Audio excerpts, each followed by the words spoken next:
los candidatos presidenciales hondureños Salvador Nasralla y Nasri Tito Asfura, quienes se inclinan por reanudar las relaciones con Taiwán en su país, fueron cuestionados por la embajada china en Tegucigalpa, lo que ha sido visto como una intromisión de Pekín y una agresión contra los dos aspirantes a la presidencia.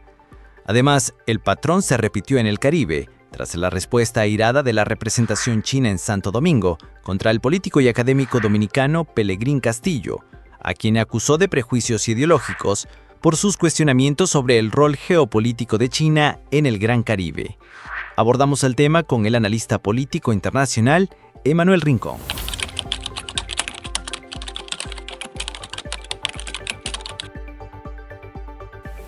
Bueno, mencionas dos casos y hay otros casos más. Por ejemplo, está el caso también de Panamá, con el tema del canal de Panamá, que acaban de bloquear la venta a BlackRock. Es decir, hay muchos casos en donde China sigue intentando meterse en América Latina, pero lo hacen a través de la coerción. Fíjate, hay dos frases muy fuertes en el comunicado que emite la embajada china en Honduras sobre este tema, sobre las palabras de Nasri Asfura. Ellos dicen: le invitamos a retractarse de forma inmediata, espacio, antes de que sea demasiado tarde. Es decir, es una declaración matonista, es una amenaza completamente abierta. No hay un tipo de intento de construir un puente o que realmente sea una afirmación diplomática. Esto de diplomacia no tiene absolutamente nada. Entonces China, pues evidentemente se ha convertido en un actor que busca desestabilizar, evidentemente, primero el hemisferio del continente americano, empezando por allí. ¿Por qué? Porque es evidentemente toda la estructura que da forma a lo que es su principal enemigo, que es los Estados Unidos. Si ellos tienen un continente desestabilizado, con inseguridad, hay una crisis de migración hacia los Estados Unidos que en algún momento puede volver a estallar, y evidentemente eso le genera inconvenientes a su principal enemigo geopolítico. Entonces, por otra parte, también en Honduras, por ejemplo, ellos tienen la principal base militar estadounidense. La principal base militar estadounidense en Centroamérica, dedicada precisamente a contrarrestar las operaciones de terrorismo y narcotráfico en América Latina. Y junto a esa base militar hay un aeropuerto que se llama el Aeropuerto de Palmerola, que es una empresa mixta. La mitad es propiedad del Estado y la mitad es propiedad de un conglomerado que tiene capital estadounidense. ¿Qué quieren ellos? Ellos quieren quitarle el aeropuerto de Palmerola a ese capital privado y otorgárselo a empresa china. Y evidentemente, pues la razón de todo esto es, si tú tienes allí a tus aliados, primero, evidentemente, los cargamentos de droga, todo ese tipo de cosas que ya saben. Si tú le quitas a el capital estadounidense y se lo das a un capital chino, primero vas a permitir que ellos puedan espiar libremente a la base militar estadounidense. Evidentemente, vamos a decir, el propósito final sería cerrar esa base militar, porque ya el gobierno chavista que hay establecido en Honduras ha amenazado con ello. Entonces, básicamente, pues China lo que quiere es un continente en desorden, porque un continente en desorden, un continente sin seguridad, un continente con narcotráfico, es un continente del cual ellos se pueden apropiar fácilmente y ocasionarle a su vez problemas a los Estados Unidos.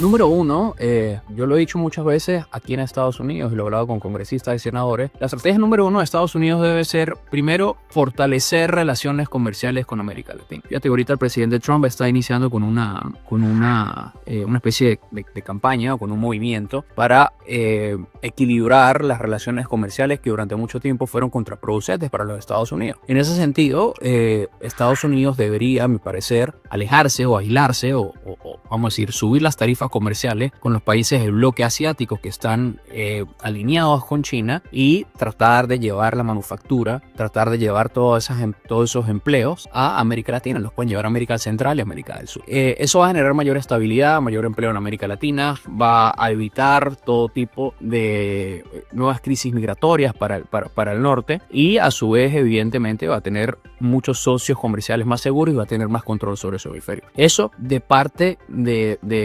Estados Unidos. En América Latina es un poco más complejo porque la mayoría de gobiernos que tenemos todavía, si bien ya hay un poco de gobiernos de derecha que están un poco más alineados a los Estados Unidos, la mayoría siguen siendo gobiernos de izquierdas, antiestadounidenses y que están alineados con China. Entonces, evidentemente, ellos buscan es precisamente acercarse mucho más a China y hacerle la guerra a los Estados Unidos. Entonces, hasta que Estados Unidos no entienda que debe decididamente combatir a estos regímenes, empezando evidentemente por las dictaduras de izquierda, que son Cuba, Nicaragua y Venezuela, entonces evidentemente China va a seguir penetrando y va a seguir metiéndose muchísimo más en América Latina y cada vez su poder será mayor.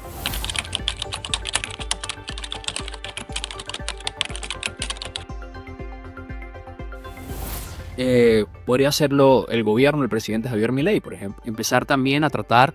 lo que pasa, el tema con China es complejo porque muchos países dependen de la manufactura y de la mano de obra barata de China. Entonces, evidentemente, importan cosas muy económicas de China que de otra parte no podrían. Lo principal sería primero tratar de dejar de depender de esa manufactura barata de China y tratar de producir localmente o tratar de conseguir otros socios comerciales más fiables y que no quieran imponer una agenda política dentro de tu nación. Pero insisto, el primer problema es que hay naciones de democracia, insisto, como por ejemplo el caso de Argentina, que podrían querer alejarse de China, podrían tener la intención de hacerlo. Y esas son el tipo de cosas, de iniciativas que pueden hacer. El problema es que yo no veo en este momento a gobiernos en América Latina queriendo alejarse de China, sino más bien abrirle las puertas. Y ese es el principal problema que tenemos hoy en día.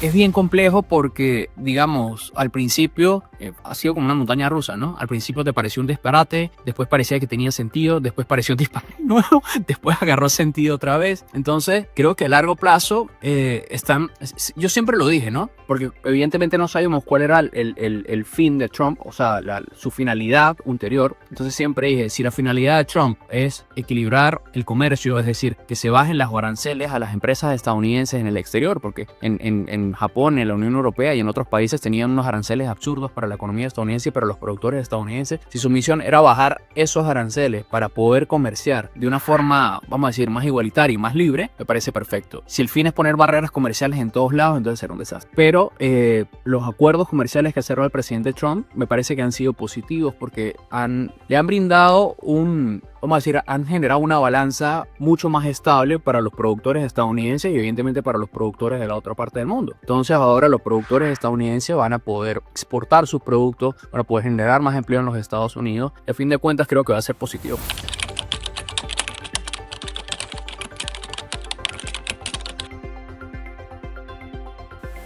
Claro, el tema de Rusia y Ucrania es fundamental porque Trump prometió que en 24 horas iba a acabar la guerra. Después, yo creo que primero, no solo Trump, sino la base MAGA tenía una visión sumamente equivocada de lo que era Vladimir Putin. Porque ellos durante años pensaron, o se comieron parte de la narrativa rusa, pensando de que era que la Unión Europea y Ucrania eran los que estaban empujando de cierta forma el conflicto, que ellos eran los que no lo querían acabar. Luego de que Trump asuma el poder, él mismo lo ha dicho públicamente. He hablado con Putin, hablamos cosas muy buenas, muy lindas, decimos que sí, que vamos a acabar el conflicto y el día siguiente está bombardeando a los ucranianos de nuevo. Entonces, básicamente Putin se ha burlado de la opinión pública estadounidense, Putin se ha burlado de gran parte de la Unión Europea, se ha burlado absolutamente de todo el mundo y pues Trump finalmente lo ha entendido. Entonces, creo que ha llegado el momento de que se tomen acciones decisivas. Por ejemplo, algo que sería sumamente interesante, que no pasa ahora, hay sanciones sobre la economía rusa, sí está bien, pero no hay sanciones secundarias. Y ayer fue la primera sanción que ejerce el gobierno de los Estados Unidos al respecto. Y eso fue sancionando a China por sus relaciones comerciales con Rusia. A la India.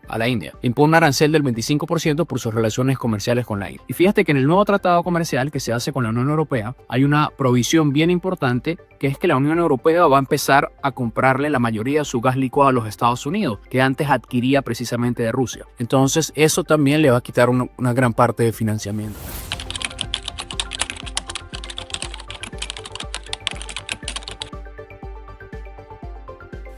A ver, evidentemente la política interna y externa de la Unión Europea ha sido un absoluto desastre en los últimos 10, 15 años. Pero creo que la realidad, o sea, me explico, creo que la realidad los está golpeando en el rostro. Y creo que están empezando a recapacitar, no porque ellos quieran o porque tengan alguna convicción ideológica en lo absoluto, sino que, insisto, la realidad los está golpeando en el rostro. Ellos quisieron jugar a ambos bandos, ellos quisieron de cierta forma seguir comprándole a Putin y se han dado cuenta que lo que están haciendo los está jodiendo por dentro. Lo mismo con la invasión migratoria, lo mismo con sus políticas energéticas, es decir, la realidad los está golpeando en el rostro. Y creo que entonces, en ese sentido, van a tener que empezar a recapacitar en muchos temas, entre esos, evidentemente, su relación desastrosa con Cuba, pero precisamente porque se están equivocando y porque la realidad los está golpeando en el rostro, no porque ellos realmente tengan algún convencimiento moral o intelectual de que deban hacerlo.